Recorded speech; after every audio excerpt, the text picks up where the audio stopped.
Hi everyone, my name is Jonathan LaGrange. I want to take just a second and thank you for being here today. Today we are going to talk about how Uncle Sam's schools are out of ammo. So the vast majority of U.S. citizens have attended public government funding schools. How many of you today have attended a public school for your school career? Okay, yes, many of you, many of you.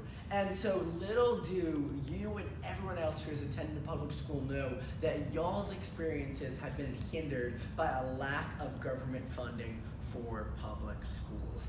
As many of you have seen, there is a problem when it comes to funding for U.S. education. Now, what is a specific issue related to U.S. government funding? Well, frankly, the U.S. education system is underfunded, and we're going to see this in a few ways today. So the first of these ways is that schools for those in K through 12 are underfunded. Now, according to Professor Meckler, those who teach in public schools are underpaid. Our teachers, the people that spend 8 hours a day, 5 days a week investing in our kids and then go home and grade their homework, are not receiving the funds that they need. They are underpaid. And also, public school teachers, just public schools in general, do not have enough funding for their extracurriculars and renovations. For those art programs, for those theater programs, and for their renovations, they simply do not have enough funding.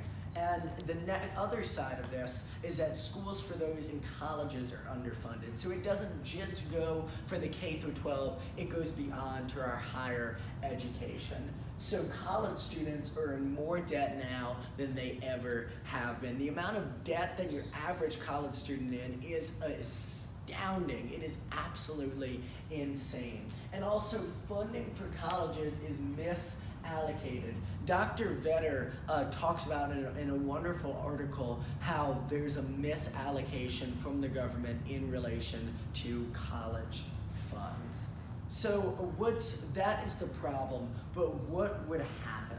Well, the U.S. education system would be significantly improved from an increase in funding. And we're going to see this also in a couple of ways. The first of these is that schools for those in K through 12 would have sufficient funding for needed improvements. Now, first off, those who teach in public schools would receive sufficient pay. Our teachers, like we said, the ones that are working so hard for us, would finally receive the pay that they deserve. And also, public schools would have enough funding for extracurriculars and renovations, just as Mr. Griffin has said, that they would finally have enough for that paint job and those new desks that they desperately need.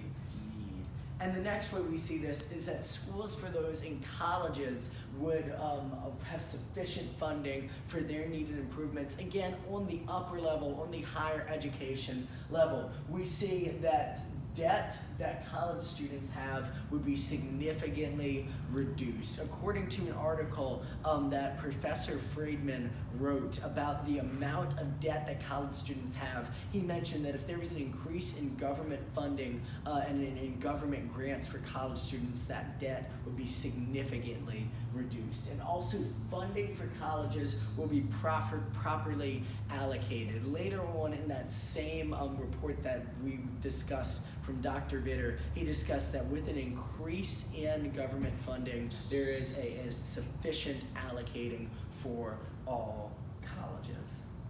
Now, this does bring me to my works cited and my conclusion. So in conclusion, although it would take much time, energy, and effort to change the amount of funding that is given to U.S. public schools, being aware of the problem is the first step.